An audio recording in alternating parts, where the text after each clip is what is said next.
Ассалаумағалейкум, құрметті қазақ елі. Біз бұл видео үндеуімізді Қазақстан Республикасының президенті Қасым-Жомарт Кемелұлы Тоқаевқа жолдағымыз келеді. Бұл жолдауда барысында айтатынымыз: құрметті Қасым-Жомарт Кемелұлы, елімізде 2023-тің 23 қаңтарынан бастап көліктерді заңдастыру акциясы жүріп жатыр.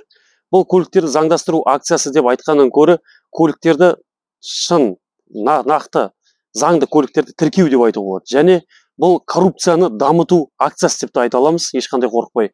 Өйткені осы заңдастырудың шектері, мерзімдердің созылуына байланысты, алгоритмдердің кеш ойластыруына байланысты қазір осы көлікті заңдастыру аясында жемқорлық өршіп тұр. Сол үшін біздің қоғам белсенділерінің осы автокөлік мәселесі туралы жүріп жүрген мына белсенді топтың көптеген ұсыныстары, халықтық ұсыныстарын берген болатынбыз. Кейбіреуі қабылданбай, кеш қабылданудың немесе дұрыс қарастырылмауының салдарынан осындай уақытқа дейін жүріп жатыр. Оның басында айта кететін болсақ, ең үлкен бір проблема 4 мамырдан 2023 жылдың премьер-министр Әлихан Смайыловтың қолымен 356 бұйрық, былайша айтқанда постановление дейді, сол шыққан болатын. Соның ішінде 11-1 деген бөлімі бар, пункті. Сол жақта жазылған: шетелге, елімізге қосалқы бөлшектер болып кіргізілген автокөліктер және тегі белгісіз автокөліктердің бәрін бірге қою дейді. Оның ішінде мына Грузия, Монғолия, Араб әмірліктері деген сияқты Евразиялық экономикалық одақ елдеріне кірмейтін елдерден келген автокөліктер бар. Сіз өзіңіздің жолдауыңызда 1 қыркүйек күні 2022 жылы айтқан болатынсыз, елге заңдастыруға жататын автокөліктер ол кеден тазартудан өткен болу керек, 1 қыркүйекке дейін кірген болу керек, және де ешқандай криминалдық іздеуде болмау керек деп. Енді осы көліктерді заңдастыру үшін осы шетелден біздің елге временный ввозға, уақытша әкеліп тастаған шетелдің азаматтарының мәйшалары, мысалы грузиялық, монғолиялық, араб әмірліктерінен келген мәйшаларды біздің Қазақстанның азаматтары кедендік тазартудан өткізуге ешқандай мүмкіншілік жоқ. Өйткені қолдарында құжат жоқ. Шетелдің азаматтары келіп, біздің елімізге Евразиялық экономикалық одақ елдерінің нөмірлерін тіркеп, біздің азаматтарға сатып кеткен. Оны біз кедендік тазартудан никак өткізе алмаймыз ешқандай. Сол үшін осы 11-1 пунктімен бірге өтеді деп, сол 356 бұйрықтың 11-1 пунктінде сондай рұқсат берілген. Соны 22 мамыр күні күшіне енді, 22 мен 24-дің арасында 350-ден астам машина өтті, сондай автокөліктер. Енді ары қарата да осы өте беруді біз талап етіп сұрап тұрық. Және де тағы да бір пункт өзіңіз жолдау барысында айтқан болатынсыз: елге осындай криминалдық жолмен немесе контрабандалық жолмен автокөліктердің келуін жолын тыю керек деп. Соны орындау салдарынан ешқандай қызмет істер жасалған жоқ құзырлы органдардың тарапынан. Ол шекара қызметі болсын, тағы басқа қызметтерден. Соның салдарынан елімізге осы күнге кеше премьер-министрдің орынбасары Роман Васильұлы Склярдың өзінің бізге депутаттық сауалға жауап бергенде айтылған, елге 91 мыңнан астам автокөлік кірді деп. Сол көліктердің тағдыры не болмақ деп біз сізге талап қойғымыз келеді. Және соны кіргізілген 1 қыркүйектен кейін кіргізілген автокөліктердің де бәрін осылай тіркеу керек, осы заңдастыру акциясында. Және де 1 шілдеге дейін уақыт берілді заңдастыруға бәрінің. Қазір алгоритмдердің кеш ойластыруының салдарынан әлі үлгере алмаймыз біз оған. Бұны заңдастыру уақытын созу керек. Сосын тағы да елімізде қазір автокөліктердің санатынан орындалмай тұрған, шешілмей тұрған бір мәселе, ол өзге елдерде, соның ішінде Ресейде, Қырғызстанда 2014 пен 2020-ның арасында жеңілдетілген кедендік тазартумен кірген автокөліктер, және Ресейде запретте, арестте бұрынғы қожайындарының өз елінің алдында борыштары бар.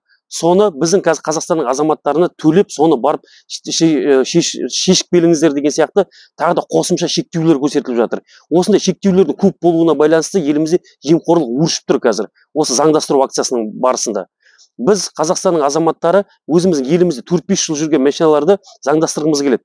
Және де ары қарата осындай жаман осындай жағдайлар болмас үшін, елімізге заңсыз көліктер кірмес үшін елімізде утилизационный сбор дейді, утиль алымы, және де кедендік тазарту 15%, және жаңа алғашқы тіркеу жарнасы дейді, первичный налог регистрация дейміз, 500 МРП. Осыны кім есептеді, қалай есептеді, бізге түсініксіз.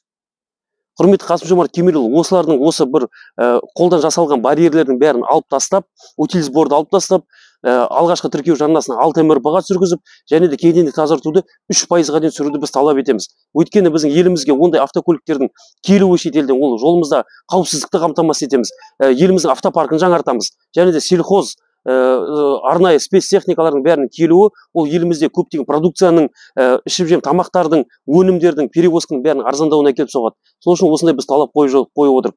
Құрметті Қасым-Жомарт Кемелұлы, қазір біз осы жерде тұрған, пауза қойшы.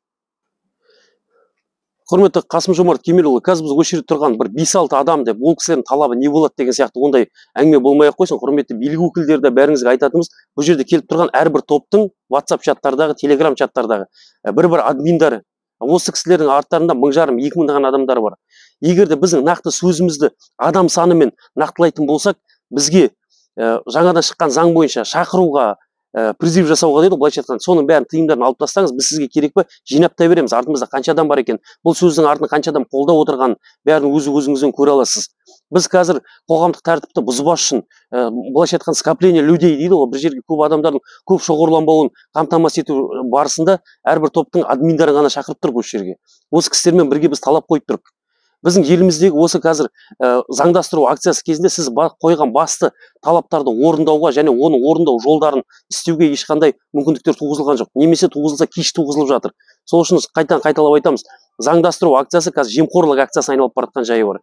Құрметті Қасым-Жомарт Кемелұлы, келесіде осындай бір халықтық шешімдер қабылдайтын кезде өзіңіздің ар жақта кәдімгідей халықтың ішіне түсіп білмейтін, халықтың проблемасын нақты білмейтін шенеуніктеріңізбен ақылдасқаннан гөрі, халықтың ішінен шыққан, былайша айтқан, таксистермен, строительдермен, охранниктермен, солармен нағыз халықтың ішінде жүрген азаматтардың опрос жүргізіп, сондай заттар істеу керек.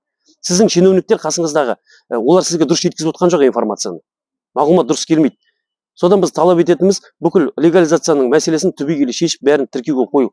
Жігіттер, қолдаймыз ба? Қолдаймыз. Құрметті Қасым-Жомарт Кемелұлы, сізге осы видеоны түсіріп жіберіп жатқан үндеуіміз, айтқан сөзіміз айтқан, бас кеспек болса тіл кеспек жоқ дейді қазақта. Егер де осы айтып тұрғанымыздай сөздің астарында қанша адам тұрған екенін білгіңіз келсе, бізге рұқсат беріңіз, біз сіздерге жинап береміз. Бірақ та біздің бағыт көшеге адам жинап шулату емес. Қазір халықты әбігерге салып, халықты ашуландырып отырған мемлекеттік қызметкерлер секілді де халықтың, елдің тыныштығын бұзу, сол мемлекеттік қызметкерлерге керек болып отқан сияқты, бірақ Қазақстан халқы біздер еліміздің тыныш болғанын қалаймыз. Қош сау болыңыздар, құрметті көрермендер, және Қасым-Жомарт Кемелұлы, осы видео сізге жетеді деген сенімдеміз.